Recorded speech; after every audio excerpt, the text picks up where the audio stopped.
Today I'm going to show you 3 species that are indigenous to the Bass Coast Shire and can also grow really well in your own garden.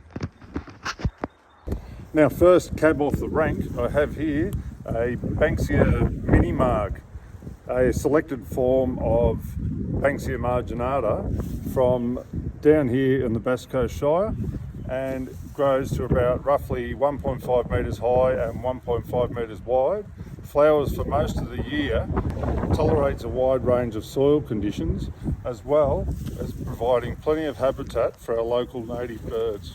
Myoporum insulare, also known as our coastal boobiella, growing really well on the nature strip here, providing a windbreak, plenty of habitat for our local birds, and is also a fire retardant.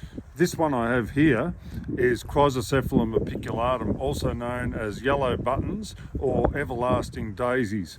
It's a ground covering spreading perennial that grows really well in coastal conditions and as well as rockeries. Lovely little yellow flowers.